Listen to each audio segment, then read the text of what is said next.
This video will be the first of the series of continuation videos that will go over the hardest fights in the game, the super bosses. The first victim will be Galdera, and then the remaining ones will be on the extra battles. Just one quick heads up, since this one's kind of intended as the teaser. So this one's going to be kind of a preview of what's to come, and as a result, this is going to be the only one that will actually have voice commentary. So Galdera is an interesting. So first off, before I get into the Galdera fight, I'm just going to say I'm allowing everything. So I'm allowing as many nuts as I want. I'm allowing nuts. I'm allowing level 99 characters. I'm allowing RNG. I'm allowing glitches like the Octopath Traveler Beasts glitch.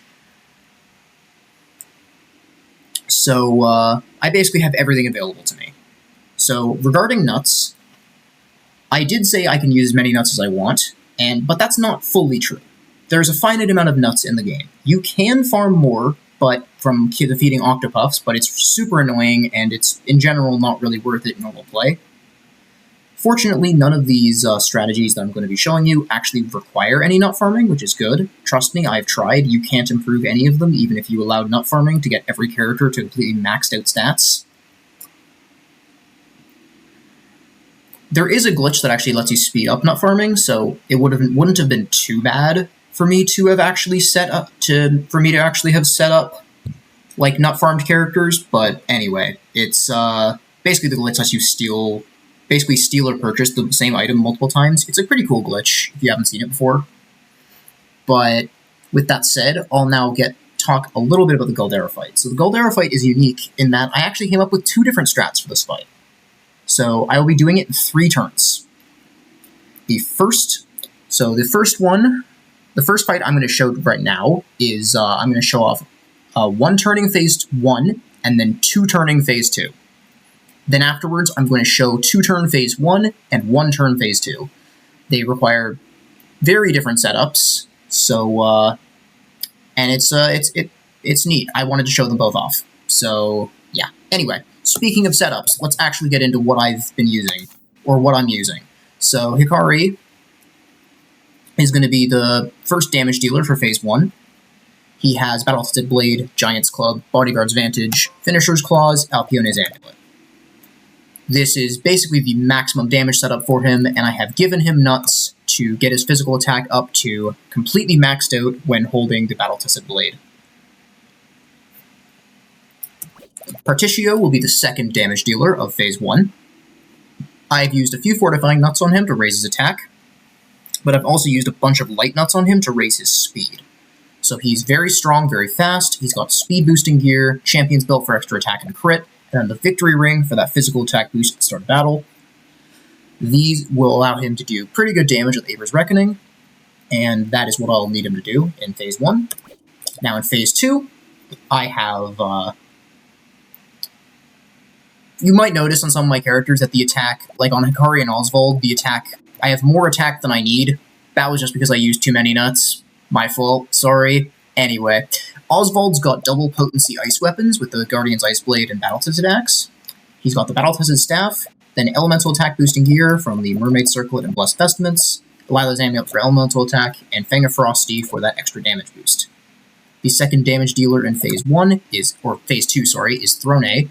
She has a third Battle-Tested Blade. I have not used any nuts on her. Oh right, I didn't mention, but I used, as you can probably tell here, I used elemental attack increasing nuts to max out Oswald's elemental attack. But Throne doesn't actually have any nuts used.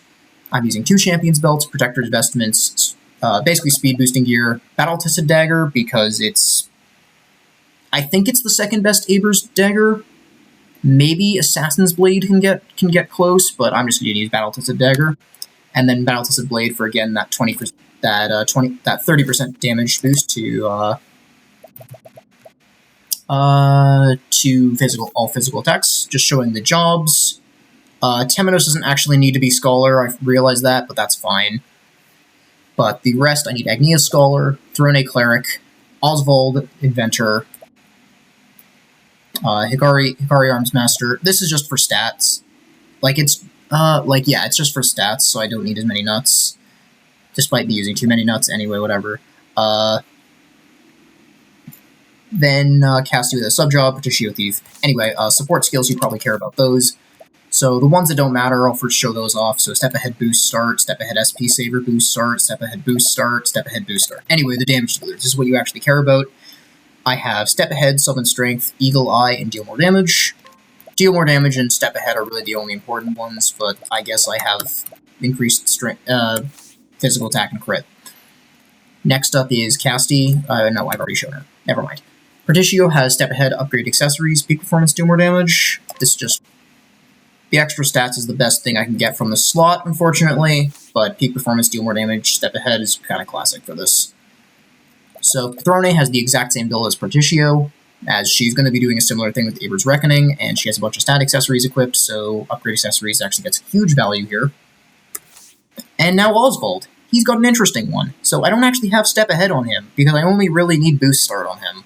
So I'm going to be using Boost Start, Price of Power, Peak Performance, and Deal More Damage. And with that said, I'm all ready to get into the fight.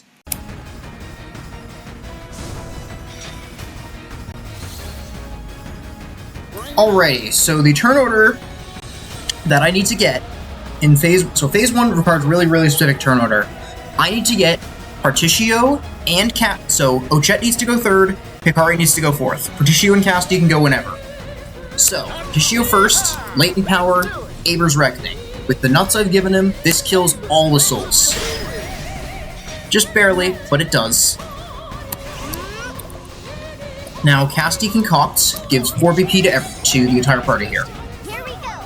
Now, Ochette is going to use the Provoke Beast glitch, and I'm going to explain how this works. So to do the Provoke Beast glitch, it basically lets you summon boss monsters with the EX skill, which you normally aren't able to do. So, to do it, you select the EX skill, then you use Latent Power, press the Latent Power button again to cancel it, then go to the Provoke Beast button, and now you can just use the beasts you need. So in this case, I'm going to use 1 Headless Horseman and then 5 Dreadwolf.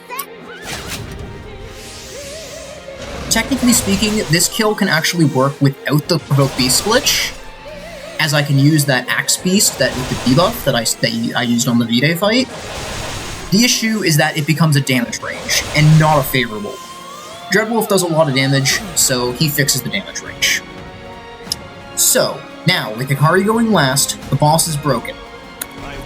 So I can Latent Power, 2 BP, Hienka, do damage cap twice, and now use Limb from Limb. Because the boss has such high elemental defense, or physical defense, it has 1,000 elemental defense, this skill actually doesn't hit the cap. What do you mean I hit the cap 3 times? That's actually nuts. I've never seen that before. Usually I hit the cap like once, if even. Anyway, it's normally a damage range to hit the cap, but apparently I'm just goated. Anyway, fortunately, Phase 2 has 0 RNG whatsoever, and bonus points if you actually know where this kill comes from, because this is actually a slightly modified version of the kill that I've used in a different video. Anyway, so Throne can use a Reinforcing Jam to give her full self full BP of Latent, then use Aelfric's Blessing on herself. Agnia can use Windy Refrain to guarantee that Throne acts before the boss. Oh hey, I actually took off Scholar because it wasn't needed on Temenos. Anyway, so Temenos will be using a Pomegranate on Throne. What this lets her do is it lets her Latent Power. So normally when you Latent Power, you have to use the item first and then use your Divine Skill. But by using the Pomegranate, now I can do them in the opposite order, which guarantees I have full BP instead of just 2. So I do the same thing again, so I Latent Power, do that, and then use the Reinforcing Jam to refill my BP and Latent. So now Agnia is Scholar, so I can use Aliphan's Wisdom on Oswald. Oswald can use Critical Scope, because you can actually use Critical Scope on invincible enemies. And then Temenos will use Aelfric's Blessing on Oswald. And now it's time to go deal some overkill damage.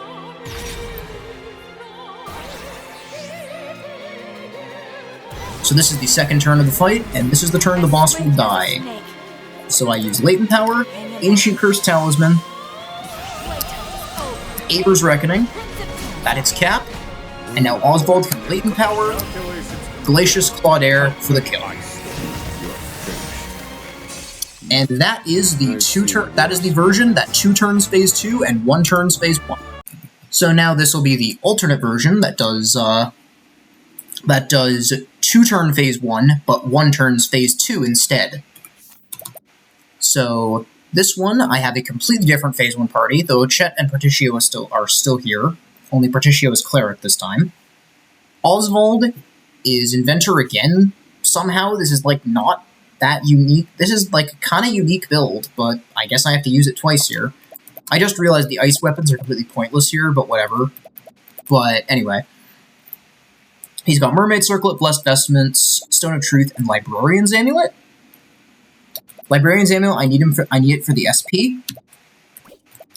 Then Agnea is my other damage dealer for phase 1. So she has Battle-Tested Blade. She does not need Warlord Sphere. I think I was originally intending that I would use it, but I'm going to use Lionheart's Axe with Battle-Tested Blade, Protector's Shield for extra crit, Royal Guard's Helm, Conjurer's Raiment. This is useful for the HP regeneration it gives. Then Champion's Belt, Fang of Ferocity on her. Then Ochette has a bunch of speed boosting equipment. The idea here is that the step ahead turn is complete. I can't affect step ahead turn order with speed, but I can affect the other turn orders with speed. So Ochette needs to go first on the second turn of the fight for this to work, and I can use a bunch of speed on her to ensure that happens. Anyway, so now second phase, Hikari's got a very similar setup, only this time he's got Conjurer and not Armsmaster here. He actually doesn't have maxed physical attack, but he doesn't even need it. I wanted to use as many nuts as possible in Agnea because phase 1 is way tighter on the damage than phase 2 is. So, Bodyguard's Vantage, again, same build as last time, only a different job. Casty also has a ton of speed, and that's the only other important build in this fight. And then I'll show you the support skills. So, Oswald, similar one to last time, step ahead, price of power, peak performance, deal more damage, just step ahead into the boost start. Agnea is using step ahead, upgrade accessories, peak performance, deal more damage. Again, you've seen this build before, you know what it does. Ochette's using step ahead, Fleetfoot, upgrade accessories, and boost start. I just want to have to be as fast as possible. And now here's the interesting one. Phase 2, I am not using step ahead on anyone. So Hikari has step ahead, has summon strength, eagle eye, and deal more damage. That's kind of it. And Casty has Fleetfoot, boost start, and upgrade accessories. So because I want Casty to go first. Similar way to Ochette, so I'm giving her all the speed. And then Hikari will get summon strength, eagle eye, deal more damage, because I need him to deal more damage. It's that simple. I'll explain the reason I don't want step ahead when I get to phase 2. Okay, so this is phase 1. Thinking time. So the way this is going to work is I specifically, for this to work, I need Ochette to go first on the second turn, and I also need her to go before the eye, which fortunately is happening right here. So I'm going to use Oswald to critical scope the eye. Ochette is going to use Unboosted, Provoke Beast's EX skill. I'm going to use 1 Magic Bow Dance and 2 Double Cleave Alls. This is a similar thing to what I did in the Galdera guide, to just break everything and give a free elemental attack boost to everyone. Oh right, one thing I didn't actually mention, Agnea has a special NPC. I have Benkei specifically, but it can be literally any NPC that has the Celestial Forest dance session. So I'm going to use the dance session to get a free BP here, which is very, very nice. And now Particio can do his normal thing, and Latent Power, Aelfric's Blessing, and give this to Agnea. And now this is where things get fun. So I can Latent Power, Single Boost, and Lionheart's Axe, and this kills. So now it's Ochette's turn. I will do the Provoke Beast glitch again, so I pick the EX skill, do that. Now, Beast Lore, I'm going to be summoning this time. I still need... No, I don't need the Headless Horseman again. What do I need? I'm blanking on this. Oh, yeah, okay. This is just Tyrannodrake, and then... Oh, right, Tyrannodrake... 1, 2, 3, 4 sharks, and Dreadwolf. I think I did this in the wrong order, but it's fine. It's been a while since I've planned this, so sorry that that took a while for me to remember what this was supposed to be. Anyway, with that, I can now latent power, max boost 1 True Magic 2, and that does some great damage. Agnia can use Lionheart's Axe, and this is what the HP regeneration is for. Because Lionheart's Axe increases your max HP on hit. The weapon, specifically, not, basically the weapon increases your max HP, and that would turn off peak performance, but the HP regeneration makes sure it doesn't work. Anyway, I'm going to Aelfric's Oswald here. 2 BP Lionheart's Axe. And 2 BP, 1 True Magic, 2 for the kill. And now in Phase 2, I really need Casti to go before the body parts do. I don't need her to go first, I just need her to go before the body parts do. Perfect! Wonderful! Throne going for Casti is the worst possible case, but it actually doesn't matter. Temenos before Casti is a no-go, but everything else is fine. So, I'm going to Latent Power with Throne. Use Aelfric's Blessing on herself. Now, Casti will concoct 2 BP and a Whimsical Leaf, plus Strengthening and Diffusing Serum. Now this moves everyone before the body parts. Hikari can max boost Sentencing Gavel to kill. This kills everything. And now Temenos will Aelfric's Blessing onto Hikari. And now, this is the moment of truth. The boss becomes vulnerable,